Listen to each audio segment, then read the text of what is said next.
Hello મિત્રો, જય શ્રી કૃષ્ણ. હું છું આપનો વાલો મોજીલો ગુજ્જુ.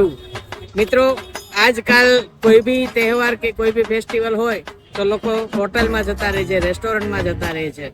પણ પહેલા આવું નહોતું મિત્રો. પહેલા એવો ટ્રેન્ડ હતો કે કોઈ બી વાર તહેવાર હોય, ફેસ્ટિવલ હોય, પરિવારના બધા સભ્યો ભેગા થઈ કોઈ સારી એવી જગ્યાએ ફરવા જાય અને વનભોજન કરતા. તમે બી તમારા મમ્મી પપ્પા દાદા દાદીના મોઢે આ શબ્દ સાંભળેલો હશે, વનભોજન. વનભોજન એટલે કઈ નહીં મિત્રો. વનભોજન એટલે તહેવાર વાર તહેવારમાં પરિવારના બધા ભેગા થાય, કોઈ સારી જગ્યાએ જાય અને ત્યાં બધું પિકનિક થી જે બધું પાથરી અને બધી વસ્તુનો ત્યાં જમે. હોટલ રેસ્ટોરન્ટમાં જવાનો ટ્રેન્ડ નહોતો પહેલા. તો ચલો તમને આજે બતાવું વનભોજન કોને કહેવાય. Stay tuned.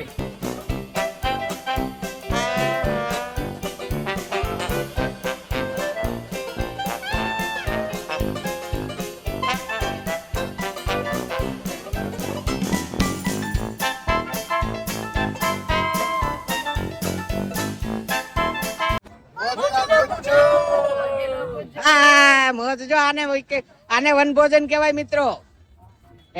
તો હોટલ અને રેસ્ટોરન્ટમાં જવાનું ટાળો અને તહેવારોમાં પરિવાર હારે ભેગા થઈને આ રીતનું વનભોજન કરો.